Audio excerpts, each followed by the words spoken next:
Hey, welcome everyone. This is our first podcast for 2020, and many of the listeners have been writing in with emails and letters. With today, I'm going to answer questions that the listeners have sent in. So I have some people here helping me today. So why don't we go with the first question? All right, first question would be, what's your best advice for developing and retaining young attorneys? That's a great question. I think most importantly, first of all, you have to find someone that's the right fit. But then once you bring them into your firm, you have to have training. You have to make it exciting for them. You just don't put them in the office and tell them to come out when they've researched or written some paper.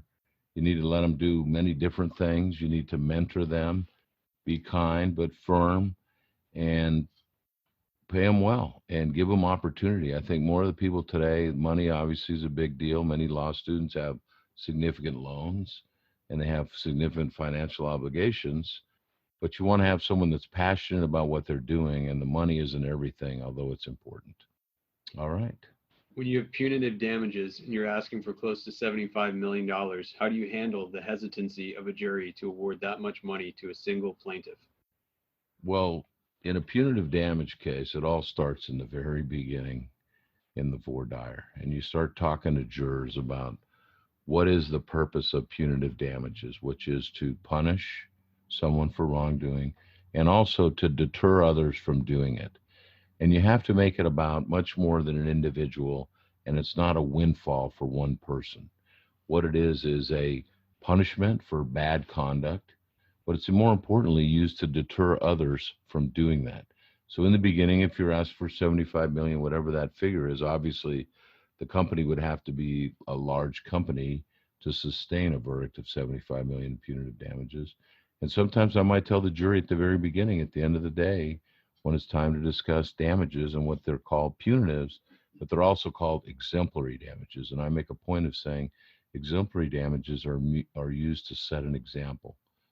And that's what you're going to be doing. And you're not to be concerned with the amount of the money, who's paying it, if it ever gets paid. That's not your job in this case. And if somebody brings that up, you need to tell the judge that they're not following the law. This one I find particularly interesting because in the course of my career, I worked with both of these actresses. So I'm curious about your reaction to the college admissions scandal.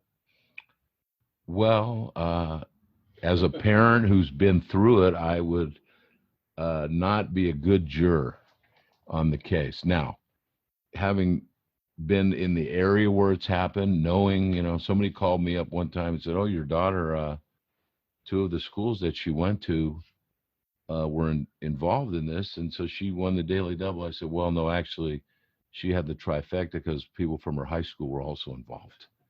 So, yeah, I mean, it's not a good thing, but it shows you, especially in the areas where it happened. You have the west side of Los Angeles, Silicon Valley, South Orange County, a little bit San Diego, La Jolla, and then in New York, Connecticut, and Florida. Those are really the areas that you see it.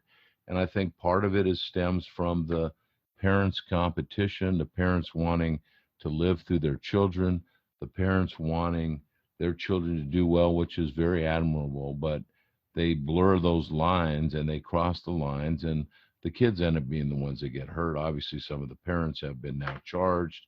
We'll see what happens with the remaining cases. Obviously, the big cases are still out there. We'll see what Singer gets for his sentence. We'll see what happens to Martin Fox, who was allegedly paying the test centers. He pled guilty. So I'm not surprised at all on what happened. I'm not surprised, having my children raised in the west side of Los Angeles, what parents will do. But it's unfortunate, and it should be better opportunities for kids to go to school. And I'm certainly a good example of it. Doesn't really, you don't have to go to an Ivy League school or you don't have to go to USC to be successful. And I think there are many good colleges out there for kids, and it's all up to the individual, and the school is not going to be the deciding factor of how you do in life. And it's an unfortunate thing, and hopefully it won't be happening anymore. Top cases of the last decade that really maybe changed the trial game. Wow, there's so many. I mean, the pharmaceutical avenue where you go, whether it be Vioxx, Actos, Mark Lanier, multi-billion-dollar verdict, Pinnacle, the HIP, DePuy, ASR, Johnson Johnson, you know, multi-billion-dollar verdicts there, Roundup billion-dollar verdicts. I think what you've seen is the value increasing when you have a large company and a claim of a ongoing problem, whether it be Roundup or talc or ASR hips or Actos or Vioxx, that people are not afraid to substantially weigh in with a big verdict. And $1 billion verdicts are not a big deal. I know I was fortunate to get $1 billion verdict in 1999, and it hadn't really happened. And everyone's saying, well, you think you're going to do that again? I go, I don't know if I'm going to do it again, but I think it's going to continue to happen. It took a while, but you're seeing it, and it's not rare now that somebody gets $1 billion verdict. So I think values of verdicts have increased. Jurors are more aware of what's going on in the world, and they're reading, and obviously the internet is a huge educator of jurors, and lawyers are getting better. I think the plaintiff lawyers are getting much more skilled at putting on these cases, on doing a good job to quickly get to the point and convince jurors and persuade them to go in their favor. Next question. We're sitting here in your office looking out at the Hollywood Hills. So we had a question here about movie adaptations, and what case of yours, would make a great movie, in the vein of, there's the new Mark Ruffalo film Dark Waters about the DuPont water contamination case. Well, actually, I think those are the Santa Monica Mountains, but that's okay. But actually, I would say several.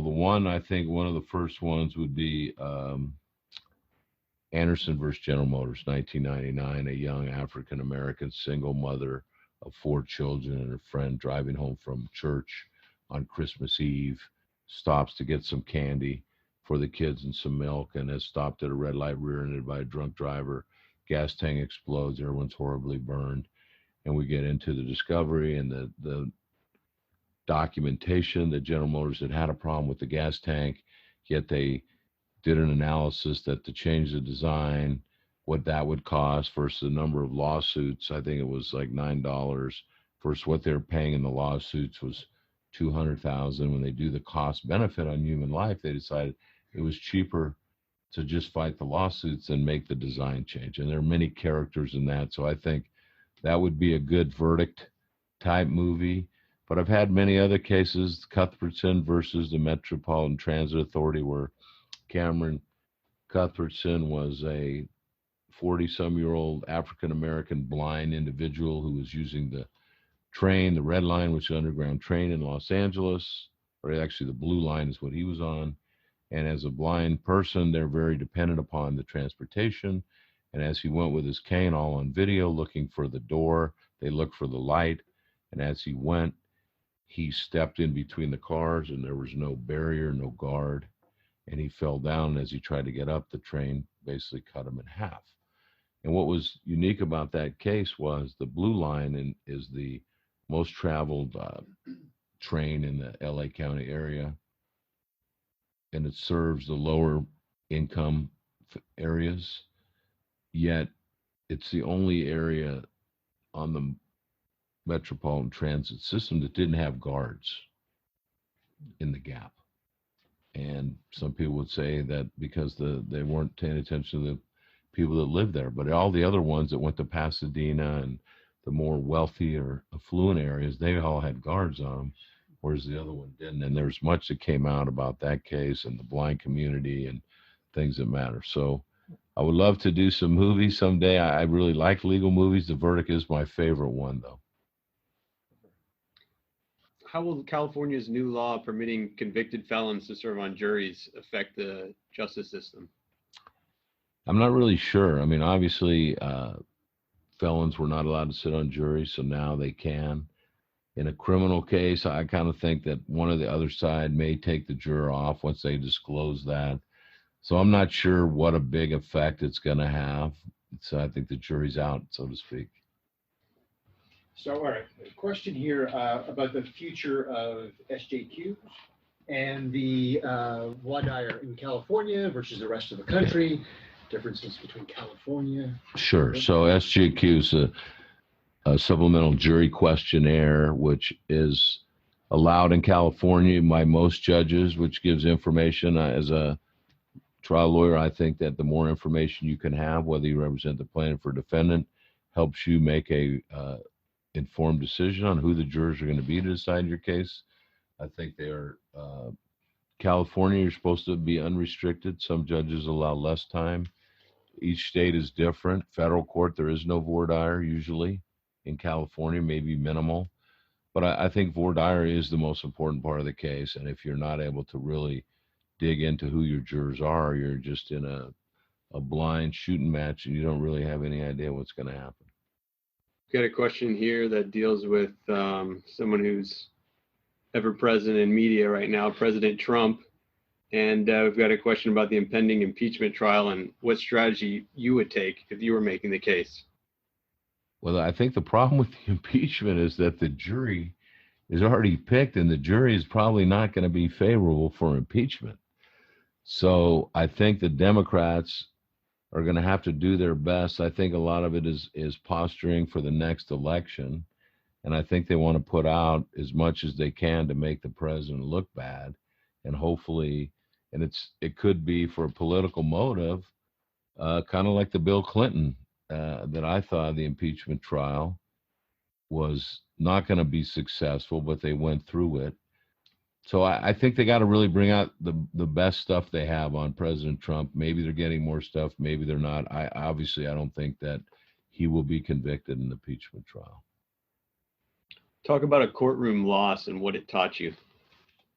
Wow. I mean, I don't like to talk about them too much, but they're real. And anyone that tries cases is going to experience them. My father was a trial lawyer, tried 500 cases. I was feeling pretty full of myself. And he told me, well, when you try about 50 cases, you'll have a better idea. And I said, well, I've never lost a trial early in my career. He goes, well, you haven't tried very many. Because any lawyer that tells you they haven't lost a trial hasn't done very many trials. And what I've learned is that there usually is a reason as to why you lost the case. There either something you missed in preparation, maybe you had left on some jurors that you shouldn't have, or maybe it just wasn't a good case. And as I look back on some of the cases that I've lost, and not a lot of them, but there are some, I think that the key factor was it wasn't a good case. And most cases that I lost, I would say, had I been better in case selection. Now, I didn't take in all the cases that I lost. In fact, I don't know if any of them, or I could be arguably a couple, but I would argue that pretty much most of them, I didn't bring the case in. I tried the case.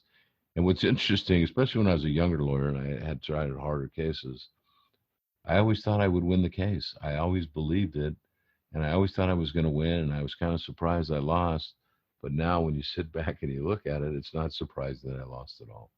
So I think the thing that I've learned is better case selection, and you're going to lose. And don't let it destroy. And I'll tell you one other point, because people bring this up all the time, is I don't think I had lost a trial in maybe 17 or 20 years, and I lost a trial.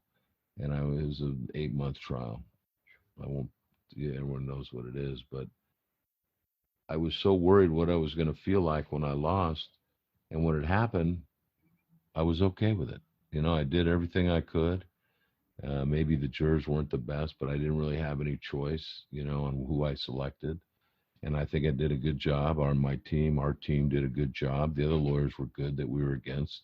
They did a good job. They must have had the better case, and they won. But I was worried about how I was going to feel about it, and I think I felt pretty good. And I think I felt good because I knew I'd done everything I could, and it was out of my hands. That leads me into another question, because obviously you made some good choices. How do you decide what kind of a case to take on? Well, we're always looking for three things. Number one, there has to be liability. Number two, the kind of cases we handle, there needs to be significant damages. And number three, there needs to be somebody that you can collect from. So those are the three things. A lot of cases have big injuries and no insurance, or nobody to sue, or no deep pocket that's responsible. Some cases have great liability, but the damages aren't good. So I think it's an art. I think over time you get better and better at it. But we take cases that don't pan out, and that happens. But you don't always know that at the beginning. Not everybody's being hit by a Brinks truck crossing the street on a green light in the crosswalk. I mean, there are a lot more difficult cases out there that are righteous cases that take more work that we handle, and that's the way it is. Going to football, I know you're a big football fan. What do you make of these lawsuits pertaining to concussions in the NFL and in college football? I think they're very difficult. I mean, obviously, I knew, and I probably didn't know the extent of the CT. I had concussions, clearly, multiple, both in high school and in college. And I would do it again. I mean, I loved it so much. I think most of the players that you see would probably do it again, even now that they know the risks. Maybe in the Pop Warner, the younger people, maybe it was different. But I do see a lot less people, a lot of parents are not allowing kids to play football. There's a lot less kids in football. The numbers are way down in high schools, and they're choosing other sports, which is fine. But I think they're difficult cases, particularly the NFL. I know they reached a settlement, but there were so many hurdles of workers' comp and assumption of the risk and which concussion caused the CT. Was it when you were in high school? Was it when you were in Pop Warner? Was it when you were in college? Was it in the NFL? How do you prove it? I think they're very difficult cases to prove. I'm glad for the former players' sake that they were able to get some money. Obviously, it's not a lot for a lot of people, but it was a very difficult case. I think the lawyers did a good job for the clients in that case. Well, I think that the game, the rules, the head with the contact with the crown of the helmet, a defenseless runner, I think those are good things for the game. Sometimes I see hits that I say, wow, that was a great hit, and they gave him a penalty and kicked him out of the game. But with the extent of the injuries that have occurred, and we can see the evidence now, it's pretty self-evident about the CTE, that I think it's a good development, and I think it's good. I think it's a great game, not only for the competitive aspects of it, but for the life lessons that young kids learn to be part of a team, 11 people on the field at once. Everyone has a job to do. Everyone has to do their duty. And if one person lets the team or doesn't do their assignment, the play will fail. So you have to rely on other people. You have to be disciplined. You have to execute. You have to be accountable. And it's been great for me in my life, the life lessons I've learned. This is Brian Panish from Get in the Game podcasts about lawyers in the legal field. Hope you like what you're hearing. If you do, remember, sharing is caring. Subscribe, share, and share. Thanks, and get in the game.